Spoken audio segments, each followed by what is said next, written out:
Good evening, everyone, and welcome. I'm Carolyn Murray, and I will be your moderator for this forum, sponsored, of course, by the Charleston Jewish Federation. The Federation is nonpartisan and has not endorsed any candidate. Tonight's forum is not a debate. There will be no direct exchanges between the candidates. A forum is actually an opportunity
raise their hand and signal me.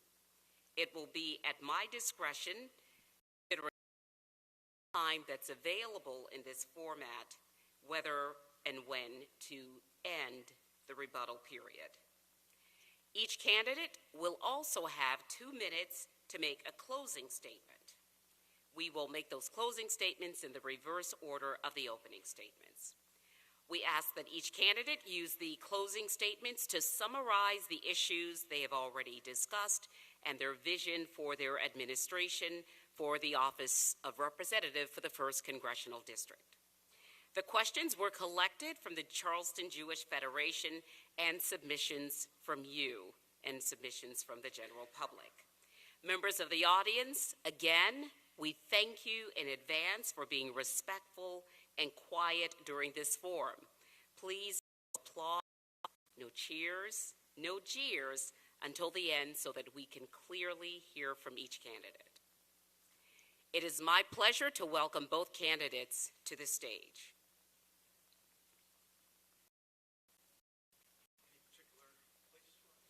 No, it does not matter. A coin toss determines the order in which the candidates will answer questions. It is my pleasure to introduce up in Goose Creek, South Carolina, where she says she learned the value of hard work from her parents, a retired general school teacher. Representative Mace graduated magna cum laude from the Citadel, where she became the first woman to graduate from the Citadel's Corps of Cadets in 1999, later earning a master's degree from the University of Georgia. Representative Mace has a background in commercial real estate and entrepreneurship. She began working in the area of public service in 2018, gaining recognition for her fiscal conservatism and conservation efforts. As a congresswoman, she's championed many legislative achievements and serves on several committees, including those focused on cybersecurity, national security, and Veterans Affairs. Michael Boulware Moore is a proud South Carolinian with a family legacy rooted in activism and public service, including his ancestors, Civil War hero Robert Smalls and who helped win the Brown v. Board of Education case. He holds a Bachelor of Arts in Political Science from Syracuse University, a Master's in Business Administration from Duke University with leadership experience in Fortune 500 companies, entrepreneurial ventures, and nonprofits, including serving as the Chief Executive Officer of the International African American Museum. Recognized as one of Charleston Business Magazine's 50 most influential, such as an honorary doctorate in public history and a day that recognizes his civic contributions from the city of Charleston. Mr. Moore is currently the chair of Board of Trustees at St. Mark's School and is supported by his wife and 4 sons in public service efforts. Candidates, again, welcome. So glad that you are here. We now begin with opening statements. Representative Mace, you go first. You have 2 minutes. Thank you.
Mr. Moore.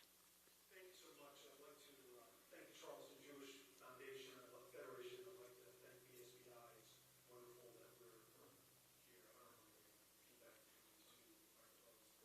In any event, I am Michael B. Moore. I'm running for Congress here. By way of a brief introduction, I'm a proud son of the Low Country. My family got here in the early to mid-1790s. I've had people here ever since. And some of you may know the story of my great-great-grandfather, Robert Smalls, who seized a Confederate ship and sailed it to freedom. After the Civil War, he was elected to the General Assembly in 1868 and then served 5 terms in Congress. I have the really profound honor to be running for the same seat in Congress that he served in 150 years ago. That story and that his legacy has always been an enormous source of inspiration for me, but it's not the only one. I'm elected, I'll be the 4th in the last 5 generations of South Carolinians in my family who served in elected office. And so I just have grown up with a deep reverence for service and for the good that one can do by contributing to the community in this way. I am running because my wife Carla and I have 4 sons. I've got an amazing 1-year-old granddaughter, Sasha. And I just looked at the world that they are coming into, and it seemed like it is much more complicated and even dangerous than the world that I grew up in at the tail end of the Civil Rights Movement. And so I'm standing on the shoulders of my ancestors and rolling up my sleeves and endeavoring to try to make a difference. I talk to folks all the time who need to have a government that works, and works not just for everyone. And so I am here to represent working folks in South Carolina, and I'm honored to be able to do this today. Candidates, thank you. We begin with our first question. The topic is anti-Semitism. There has been a documented rise in anti-Semitism across the United States, especially on college campuses, in the wake of the October 7th Hamas attack on Israel. A 2023 Anti-Defamation League audit found that anti-Semitic incidents in South Carolina rose by 93% from the previous year. Representative Mace, you voted for the bipartisan Anti-Semitism Awareness Act, which would require the Education Department to adopt the International Holocaust Remembrance Alliance's broad definition of anti-Semitism to enforce anti-discrimination laws. Mr. Moore, you would have voted. Please explain your positions and the basis for your support or opposition to this bill. Ms. Mace, we begin with you.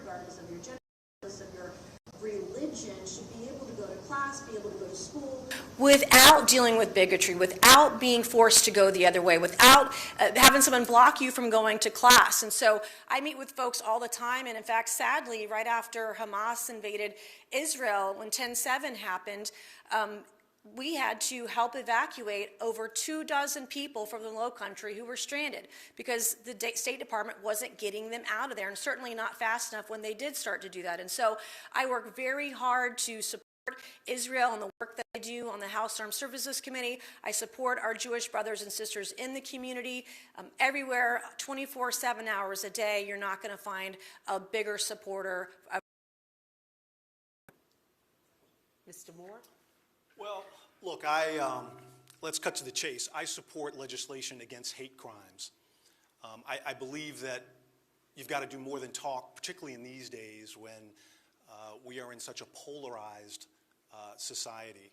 It breaks my heart that there are armed guards outside these doors. It breaks my heart that many synagogues have to have armed guards at every worship service that they have. I met with a woman down in Hilton Head, and they were so happy because they had gotten a government grant to support fortifying their synagogue to make it even safer than it already is. Look, there is no place in society for anti-Semitism. The bill was proposed, in my view, seemed like more of an effort to try to free speech. The ACLU said as much, and but let's not confuse that bill with support, for legislation and for all kinds of efforts to eliminate anti-Semitism. The next topic is affordable housing, and this question goes to both candidates. Representative Mace, we begin with you. What are two specific strategies you would use to incentivize the development of affordable housing?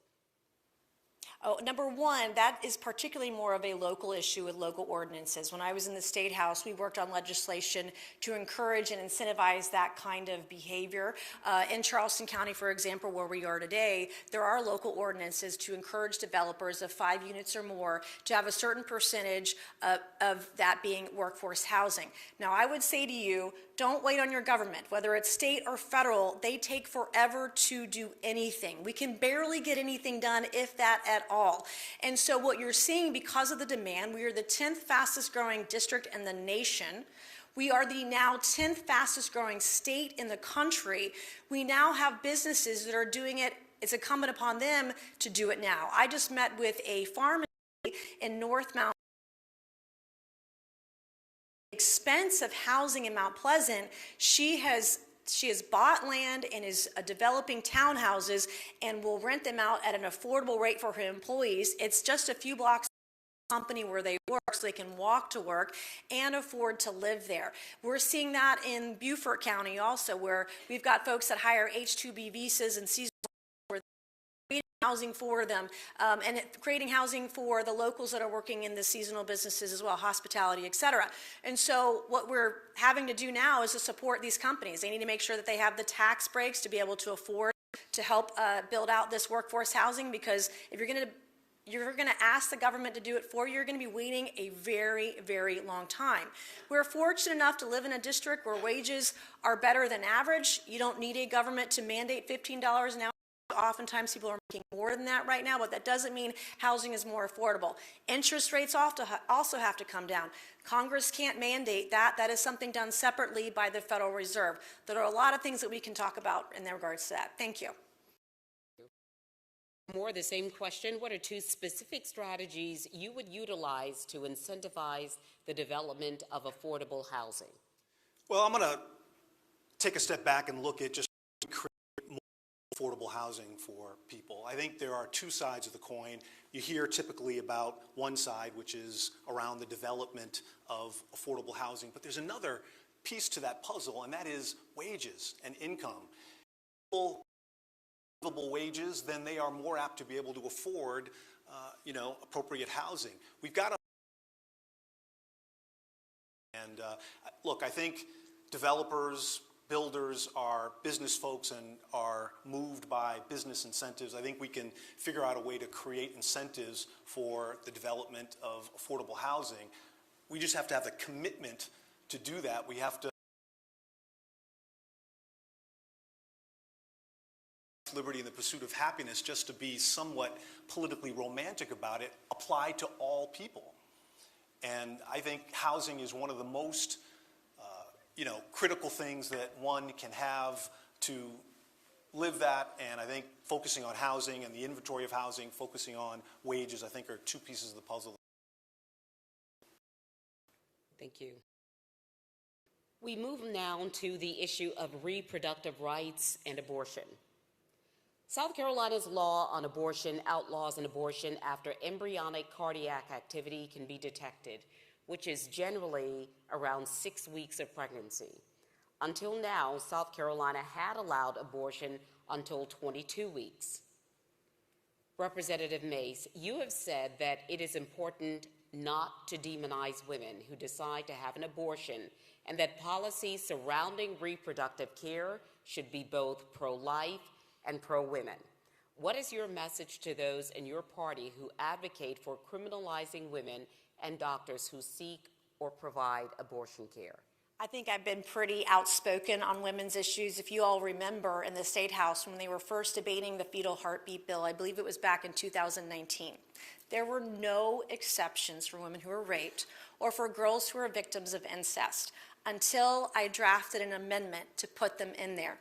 Otherwise, we would have a fetal heartbeat bill with no exceptions. The same thing happened when the Alabama ruling over IVF came down, that horrific ruling that was going to ban IVF in the state of Alabama.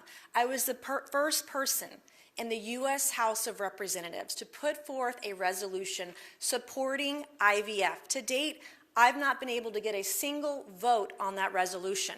Just like when they had the crazy Arizona ruling from 1864 about abortion, again, I was one of the first, probably the first, maybe the only Republican about crazy ruling. Sort of limitations, whether it's the first trimester, second trimester. I don't like the pro-choice, pro-life sort of labels we put on each other, because my limitations at 15 to 20 weeks might be longer than someone who's pro-choice at 12 to 14 or 15 weeks. And so I think we really, it matters how we cherish all at the same time. And I've tried to show that over and over and over again. In fact, we just had a vote on Wednesday night over HR 7909, the Violence Against Women by Illegal Aliens Act, where 51 Democrats voted for my bill to pass it out of the House in a bipartisan measure that would deport any illegal who is here who raped a woman, who was a pedophile, or murdered our women and girls. Mr. Moore, pardon me, are there any federal restrictions on abortion you would support? Well, yes, I believe in codifying Roe v. Wade and all of the provisions that were inherent in that law. But look, let me this issue, it's fine to talk one way, but you've got to look at how someone votes. As of January, I saw a statistic that in the states that had outlawed abortion, there were 64,000 women, and this was in January, so I'm afraid to see what that number is now. 64,000 women who were forced to take their pregnancies to term, women who had gotten pregnant from rape and from incest. It just seems inhuman to me that we as a society are apparently okay with allowing women to suffer these dual tragedies. Look, I don't believe that government has any role in between a woman and her physician. I think that women, it feels medieval that women don't have the right to make decisions about their own bodies, about their own health care, and we've got to move on that. Look, you know, with all due respect, and I know we're supposed to be dancing around here, when you vote against Roe v. Wade, when you vote against the Violence Against Women Act, when you vote against laws that would allow IVF, when you vote against women in the military having access to women's reproductive care, like, it doesn't matter what you say. Your votes stand on their own. So this is an extremely critical issue, and it's one we need to get some movement on, and hopefully with a Democratic Congress in January, we'll have that opportunity. Thank you. The next area of focus is flooding and climate.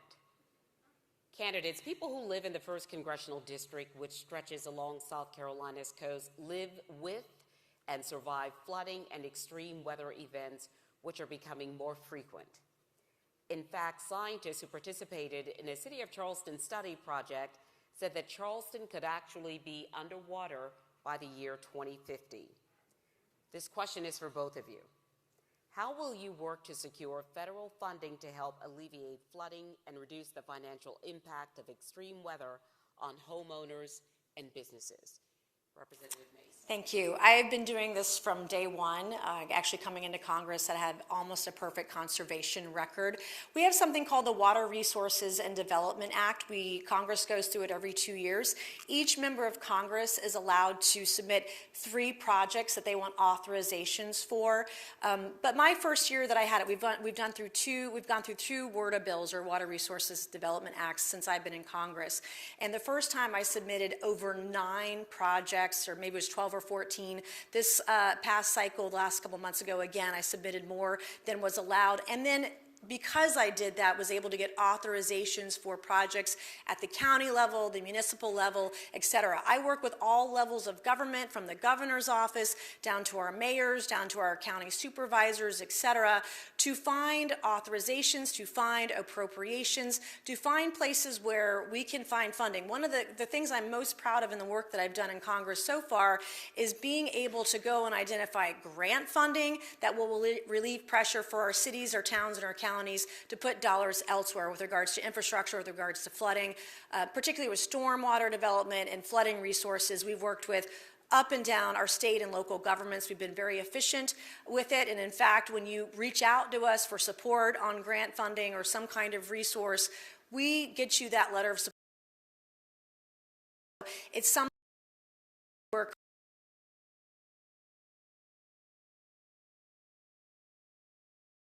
appropriated, how it'll be paid for. But once Congress appropriates those funds, I'm going to work really hard, extremely hard, the hardest I can, to make sure that we get our fair share, because your tax dollars are worth just as much as anybody else's from New York, California, North Carolina, Florida, et cetera. Thank you. Thank you. Mr. Moore, how will you work to secure funding to help alleviate flooding and reduce the financial impact of extreme weather on homeowners and businesses? Well, first of all, I'll take the problem seriously. You know, I have sort of joked but said, you know, they don't call us the Low Country for no reason. I learned just a couple of weeks ago that of the 3,143 counties in America, of the 435 congressional districts, the county and the congressional district that is projected to suffer worse under climate change is Beaufort County, South Carolina, and the 1st Congressional District of South Carolina. This is a hair-on-fire moment. We have to get serious about this. You cannot vote against the Inflation Reduction Act, which was the single greatest investment in climate in history, that would have brought millions of dollars to the district to fight these problems. You can't vote against bipartisan infrastructure bills that would have similarly supported these kinds of issues and talk about being in favor of these issues. The other thing I would just mention that's really disturbing, our representative is listed as a climate denier by one of the leading climate organizations. And so, we got to get serious about this, folks. Thank you. Representative Mace, would you like to rebut? I want to talk about the Inflation Reduction Act and then the bipartisan infrastructure bill. First of all, the Inflation Reduction Act did nothing for inflation. Those that thought that it would, it hasn't. In fact, inflation's gone up than ever. With regards to the bipartisan infrastructure bill, I actually had $1.2 billion set aside for the 6th congressional district to work on part of 526, and it got thrown out. In that particular bill, it was a 1.2 transportation or road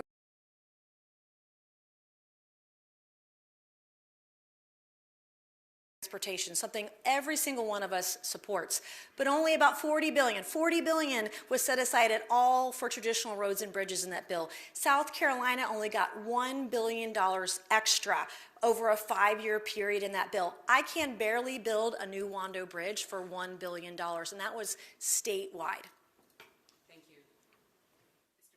Yeah, I would just say, look, there is a really solid study that says that by 2100, the year 2100, that unless we seriously interrupt the current course of climate change, that 8 million people are going to need to be relocated from the north. Dad, I won't be here in 2100, but I'm hopefully, my children, my grandchildren will be here. We got to care about our environment. Our economy is intricately linked with the environment, whether it's tourism or fishing and shrimping and the like. We've got to care about this, and we've got to get active, and we've got to, bring home results. Thank you. We will spend the next few minutes discussing the issue of immigration. South Carolina is more than 1,000 miles from the southern border, at the top of voters' minds across this area. Representative Mace, President Biden has said that it is possible to secure the border while also providing pathways for legal citizenship and that Americans don't have to choose between the two. Do you agree with this statement, yes or no? And please explain why. We begin with you. Well, we have to secure the border. We've had over 9 million people cross over the border illegally since Biden was sworn into office. We're talking about Kamala Harris as border czar and barely went to the border one time. This is affecting all of us in the Low Country. We've had MS-13 gang members arrested in the Low Country. We had a sex trafficking ring in Somerville just a few years ago. We had a human trafficking ring in Goose Creek, my hometown of Goose Creek, in September of 2020 or 2021. These things are here, not to mention the fentanyl crisis. So every town has become a border town. We recently had, just this summer, a 4-month-old infant that was killed by an illegal in Beaufort County on the roads. We had Maddie Hines last year, in October of last year, a young 4-year-old toddler from the upstate who was deported under the previous administration and let back in under the Biden-Harris administration, only to be killed on the road by an illegal immigrant. I believe that if you're here illegally, you gotta go home. We have a process, we have a worker visa process, we have a process to come here legally and earn the right to citizenship, and we need to follow our laws. Full stop. Thank you. Mr. Moore, President Biden has said that it is possible to secure the border while also providing pathways for legal citizenship and that Americans don't have to choose between the two. Do you agree with this statement, yes or no, and explain why? Yeah, I agree. And look, let me take a step back, because I think this is one of those issues that has been so hyper-partisanized, to create a word. There is so much dishonesty and lies and, frankly, racist tropes that are surrounding this issue. These people are not vermin. These people are not coming from insane asylums and from prisons.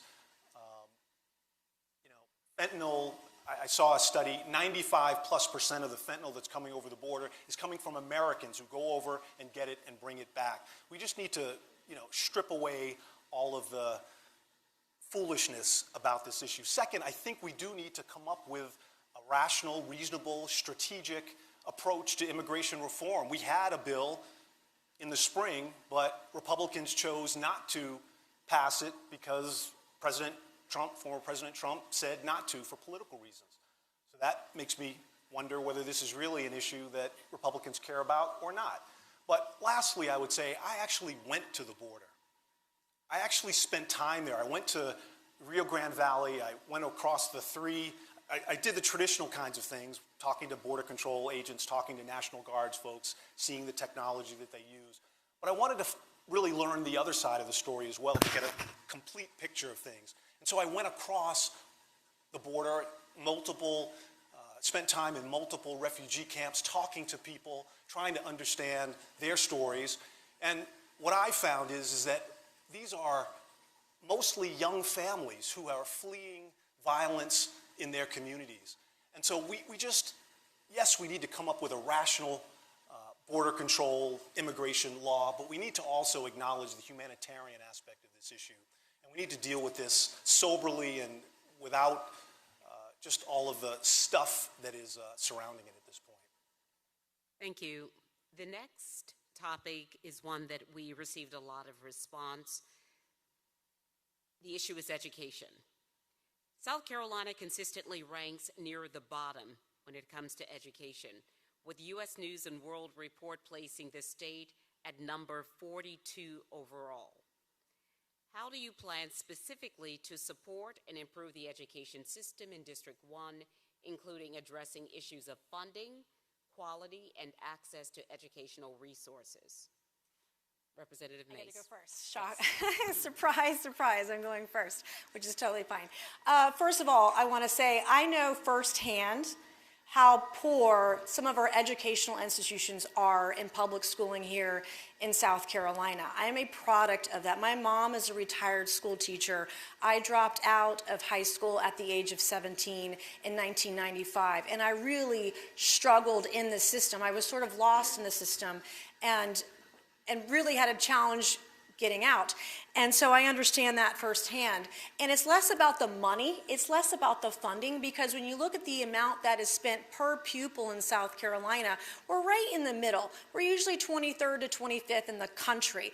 It's how that money is spent. So while we're 50th in the 50th percentile for spending per pupil in the country, we're almost dead last. Usually Mississippi is ahead of South Carolina in education, which tells you how bad it is. Obviously, recruiting the best and the brightest, increasing teacher pay, making sure that teachers aren't paying out of pocket for paper and pencil when they're in the classroom, that they're getting everything they can from the South Carolina State Department of Education, that federal funding isn't being wasted on bureaucrats and is put right into the classroom.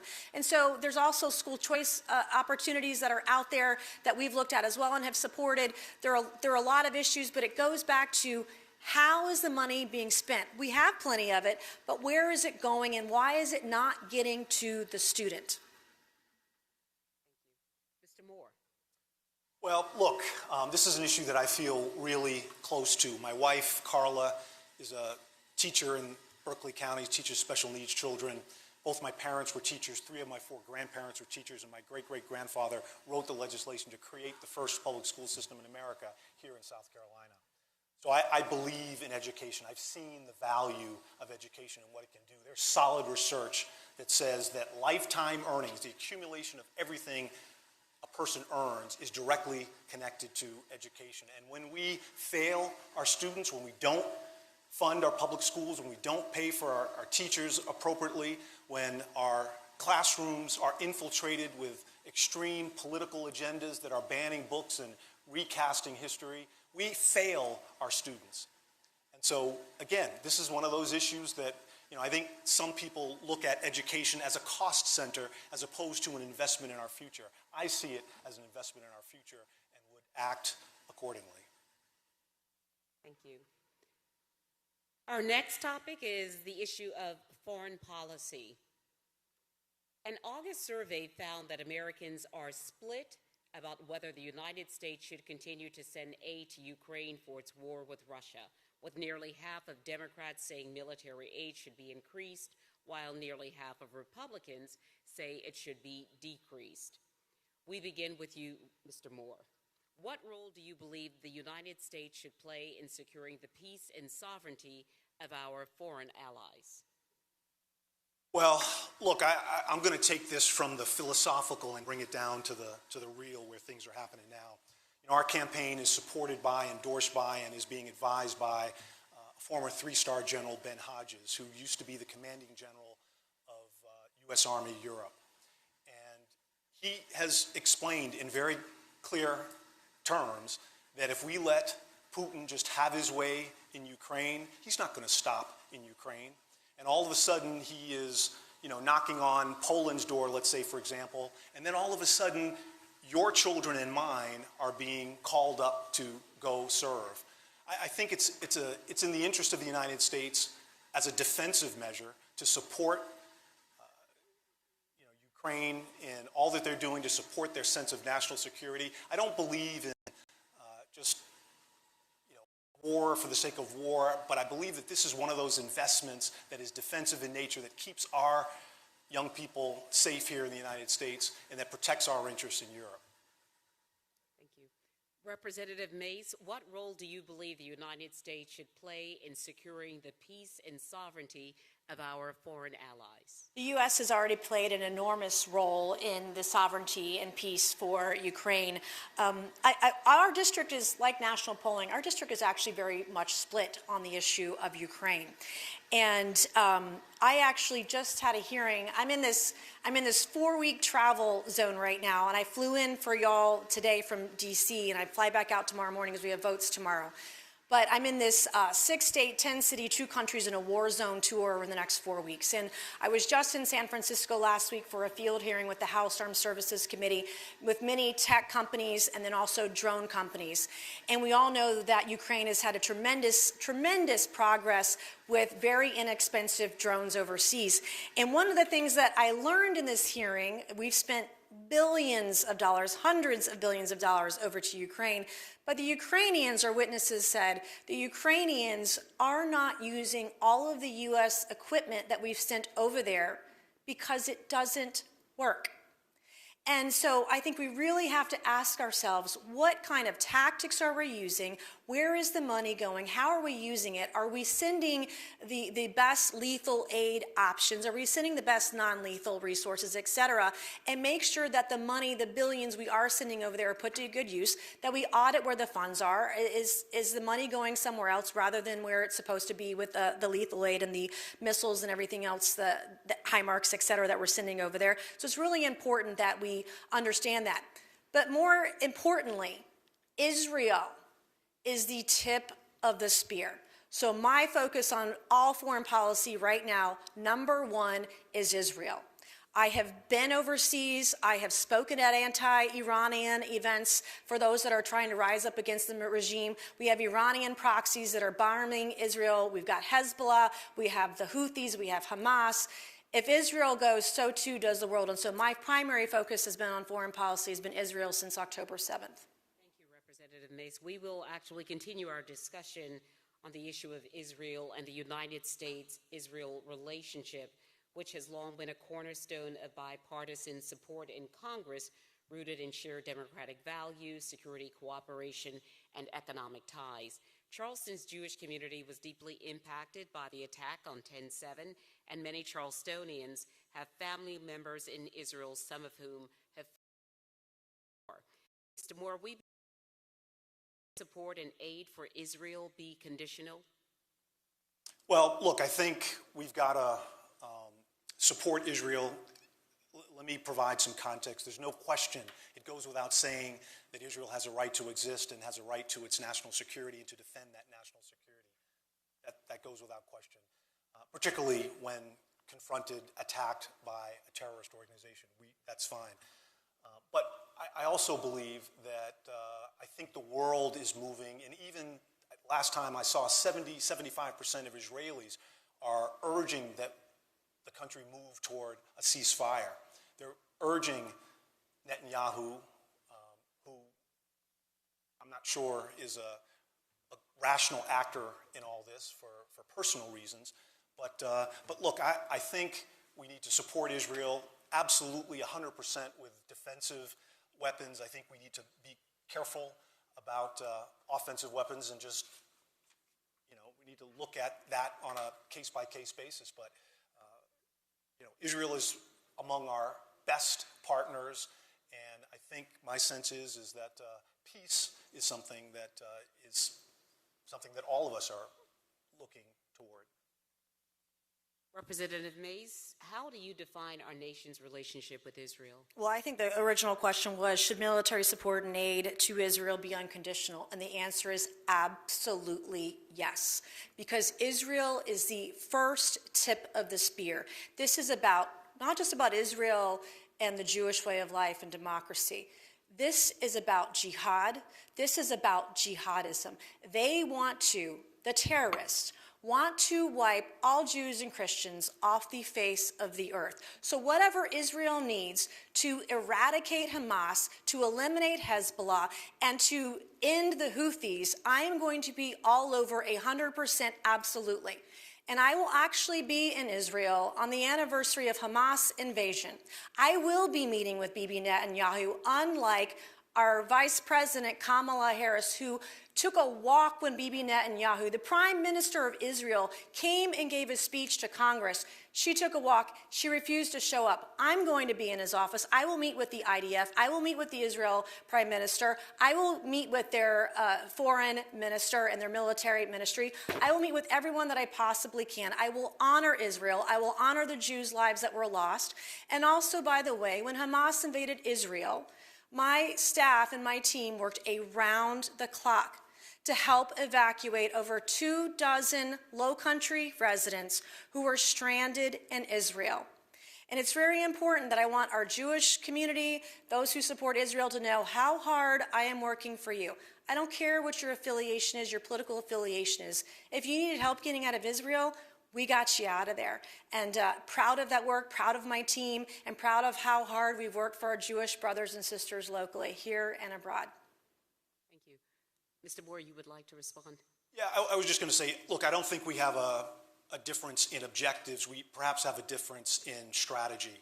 I stand with the Israeli people, 75% of whom do not support Netanyahu on this. I stand with my understanding of where the predominant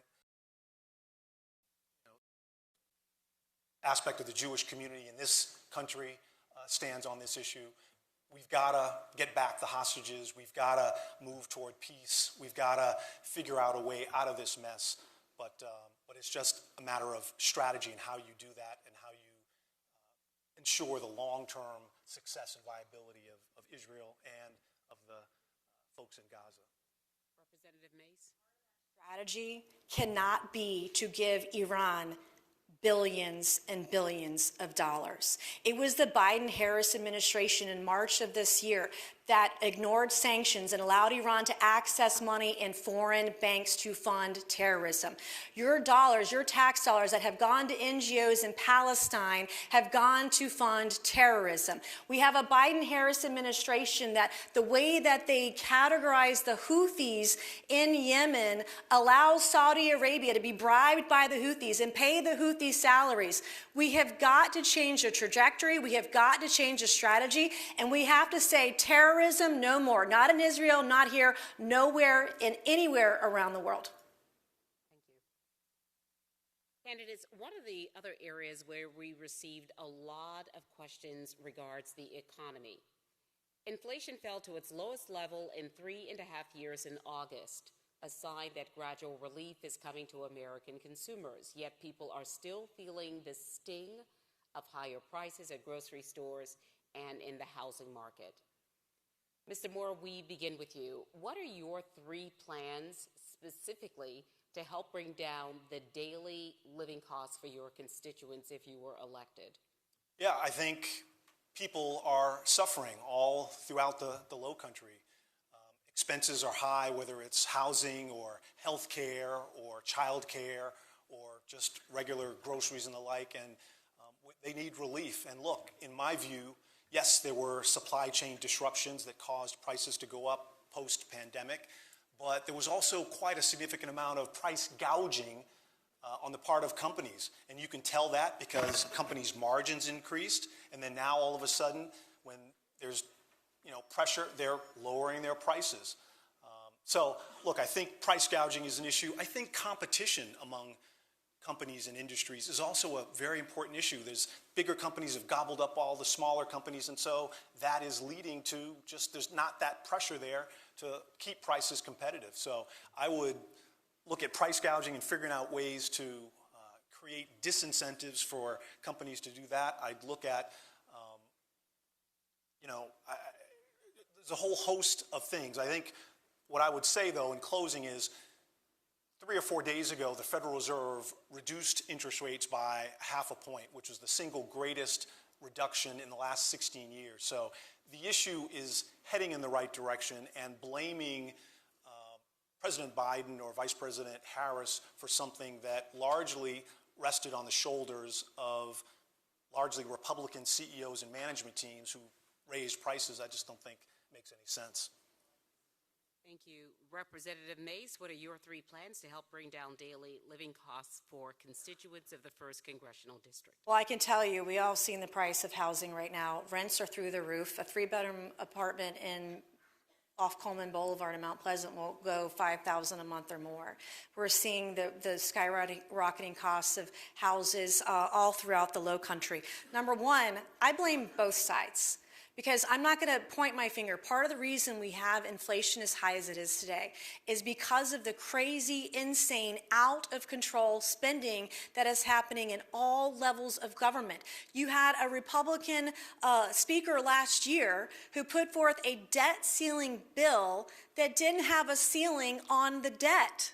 You've had Republicans and Democrats alike, including this year, last year, the year before that, going back decades, where both parties have sent spending through the roof. It's the reason I have never voted for a continuing resolution. It's the reason why I will not vote for an omnibus, because until the federal government gets smart about spending, and yes, that means we're going to have to cut a little bit here and there, we're never going to make it out of this thing. And in 10 years, your Social Security is going to be insolvent.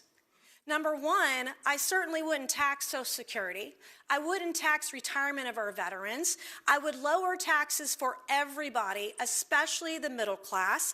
And then I would also, I have a bill, it's called the Penny Plan. Rand Paul does it in the Senate, I do it in the House. But pre-COVID dollars, if you cut 1 penny of every future dollar the federal government spent, you could balance the federal budget in 5 years. Hell, I would take 15 years or 20 years at this point to make it work. But we'll see if there's the gut for that. It doesn't look like it so far this year. We'll see what happens next year, but we've got to get serious about spending in this country, or we're going to continue the failures of the past, and it'll make sure that we fail in the future. Thank you. Mr. Moore. Yeah, just a couple of quick things to finish up this point. First of all, I didn't Social mention Security him, was and I mentioned, didn't mention and policies that he mentioned. So first of all, Social Security was mentioned, and I've heard her say that she agrees with cutting that program. So, look, I think that's something that's one of the most ridiculous things I've ever heard. Second of all, the other side of the equation is looking at wages. Inflation is only a relevant factor if it outpaces the increase in wages. This is what's going on. If costs are going up at a greater degree than wages are, and in the state like South Carolina, where I believe we are certainly in the bottom quartile, 45th, 47th in wages nationally, we've got to do things to ensure that working families can take care of their families. Can you clarify the rebuttal? I didn't mention anything he said. I didn't mention his name. This is a forum. It's not a debate. Can you please clarify the rebuttal rules? You are absolutely correct. Thank you. Did not mention your name. Or any policies that I... Issue Thank you. regarding Social Security. This is not a I believe debate. is the issue. I'm not debating him today. Thank you. Would you like to respond? No, I'm good. Okay, thank you.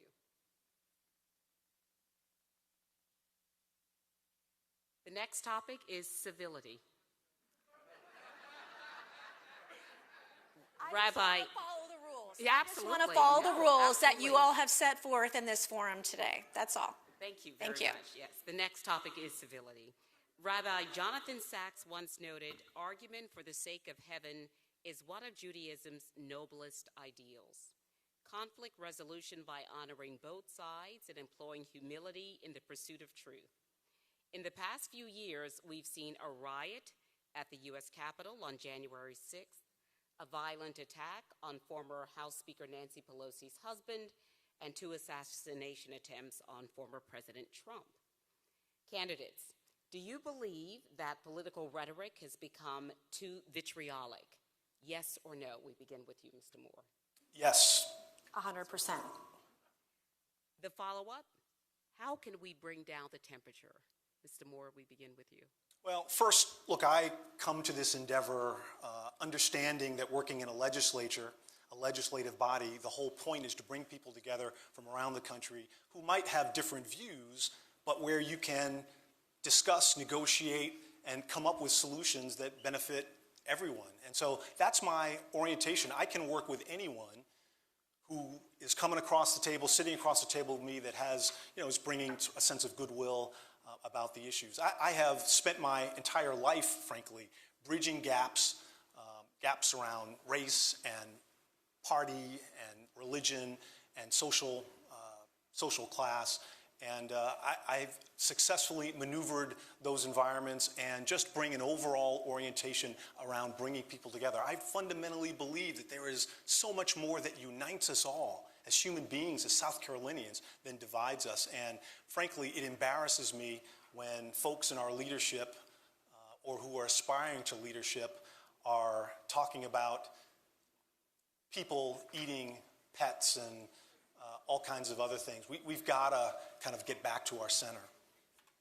Thank you. Representative Mace. Absolutely. I live with this every single day. There's a reason why I'm no longer able, as a proud mom, to post photos of my kids online. I get a threat every single day.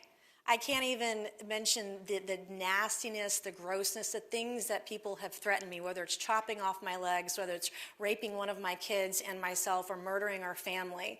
My family lives in fear. We live looking over our shoulder. It's not just me. It's my children. It's my parents. It's my siblings. It's the father of my children. It's everybody close to me. It's also often people on my team and my staff. I have to have cameras everywhere. I now have to have security wherever I go because of it. And in fact, Friday night on Twitter, a reporter from the National Review Online was talking about somehow some article that he had filed, some opinion piece, that it was basically written like I was going to be violently knocked out with knobs in a bag, banged over my head. That kind of violent rhetoric, it doesn't matter what side of the aisle you're on, it happens to both Democrats and Republicans alike. In the last 4 years, my home has been vandalized on 3 separate occasions. My vehicle has been vandalized on 2 separate occasions. And this stuff has got to, and it's one of the reasons that I don't put up with it anymore. You're not going to come to my home or to my office or to my team and make those kinds of threats. And I'm not going to stop until the right thing is done. I'm also really proud of the bipartisan work that I've done.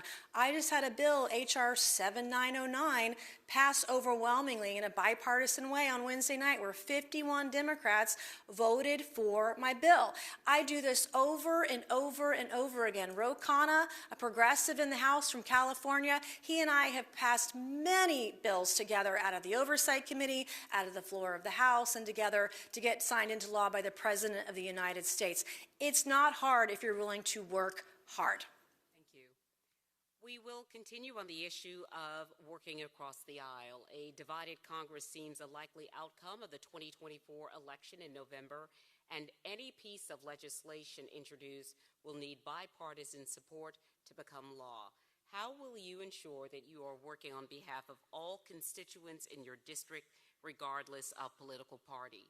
Mr. Moore, we begin with you. Well, thank you for that question, because I often feel like working families don't really have the representation in Washington that they deserve. There's plenty of folks representing the 1% and the rich. There's not that many people representing folks who, often are living paycheck to paycheck. So again, I would just say you've got to bring an orientation that is focused on negotiation and collaboration.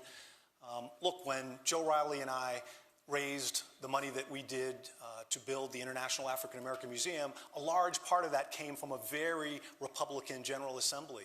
We had to go and state our case and articulate the value proposition, and then negotiate ways that we could get a part of, to become a part of the budget, to raise the money. It's just a matter of how you approach your job. Representative Mace. Of course, thank you. And of course, I'll mention H.R. 7909 that passed out of the House, the Violence Against Women by Illegal Aliens Act on Wednesday night. 51 Democrats voted for that bill. I have 3 other bills that are sitting in the Senate right now. The Technology Modernization Fund. I sit on 4 committees, the House Armed Services Committee, the House VA Committee, the House Oversight Committee, and then I chair a committee on the House Oversight Committee under cybersecurity. So I have a Tech Modernization Fund that should come out of the Senate before the end of the year and be signed into law by the President. I have the Violence Against Women by Illegal Aliens Act that passed overwhelmingly. These bills can't pass out of a very divided House into the Senate without bipartisan support. 2 other bills that I have sitting in the Senate right now are the Mace Act and the Access Act. Both bills waive 4-year college degree requirements for people that either work in the federal government today or they work for a contractor that has contracts with the federal government. And so I work very hard. Both of those are job-creating bills. I do believe the Access Act, Senator Langford has the Senate version of that bill. It is supposed to get hotlined out of the Senate this year and get to the President's desk to be signed into law.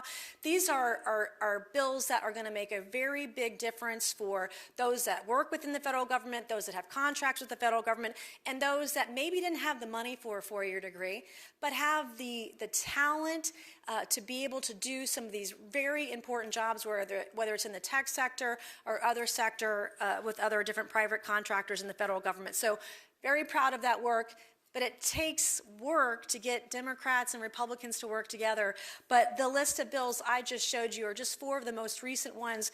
We do it over and over and over again, and we're happy to do it and love doing it. Thank you very much. Well, candidates, thank you for all of your responses, and certainly audience, we thank you for listening so intently. We've reached the time now for closing statements. You are allowed 2 minutes for each closing statement, and we begin in the reverse order from opening statements. Mr. Moore, we begin with you. Yeah, thank you so much. Again, thank you to the Charleston Jewish Federation, to this institution, BSBI. It's been a great honor. Look,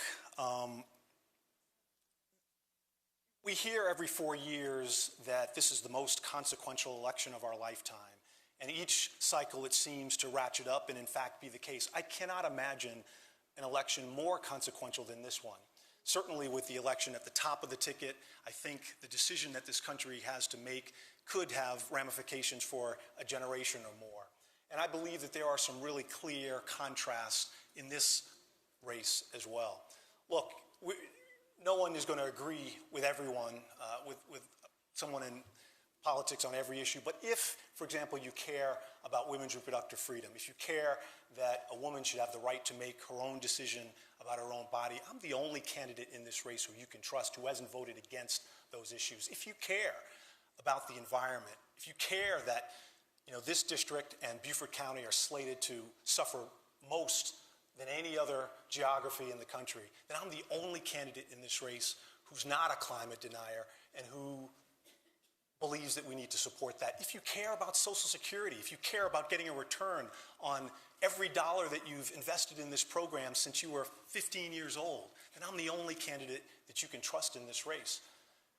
Even democracy itself is on the ballot. If you care about democracy, if you care about the Constitution, about notions like one person, one vote, I'm the only candidate in this race who you can trust. I am running to make sure that there's someone in Washington who wakes up thinking about the low country, who goes to bed thinking about the low country, and who has your back. I am that candidate, and I humbly and respectfully ask for your vote. First of all, I want to thank Michael Moore for being here this evening. I also want to thank your wife, Carla, for being a rock star teacher to folks in Berkeley County. I didn't know she was in Berkeley County, so that's my home county. Very proud of that. My mom taught in Berkeley County as well. Serving the Low Country truly has been the honor of my lifetime. And I do take a lot of punches in the face. I don't mind it. I work really hard. I take tough votes. I take tough positions. I take on tough people in Congress because you've earned it. And you know that when it comes to a fight for women, I'm going to be there. You know that when it comes to a fight for the economy and fiscal restraints that both Democrats and Republicans are ignoring, I'm going to be there. When you know when it comes to a fight about immigration and trying to follow the law in stemming the tide of the illegal immigration that has flooded our country, you know that I am going to be there. And I take on Republicans and Democrats alike. And I've set the same standard for Democrats as I have for Republicans. If you've come before one of my committees and you were subpoenaed and you didn't show up, I held you accountable, whether you had an R or a D by your name. I've been primaried over and over and over again because I take on those tough votes, because I take on Republicans, because I take on Democrats, because I care, and I will always do the right thing at the right time for all of the right people that I serve. So I love each and every one of you. If there's anything I can ever do for you, please don't hesitate to reach out. I'm here for you. Whether you vote for me in November or not, I work for you. Thank you, and God bless each and every one of you. Thank you. Thank you, Representative Nancy Yes. Mace, Michael Morris. Ladies and gentlemen, these are your candidates who want to represent the 1st Congressional District. We encourage each and every one of you to study the issues very carefully, learn more about their positions, and of course, the biggest reminder is to get out and vote. Each of you should make a voting plan to vote on November 5th, Election Day, early or in person, absentee or by mail. Any questions that you might have, you're certainly encouraged to contact the Charleston County Board of Registration and Elections Office, and that phone number is 843-744-8683, charlestoncounty.org, another resource for you. And we again thank you to the Charleston Jewish Federation for sponsoring this event. We also appreciate the support of the League of Women Voters. We also, of course, thank BSBI for graciously hosting us this evening. Thank you again to our candidates. We wish you the very best. Thank you and good evening. Need anything after this? Any issues you want to talk about?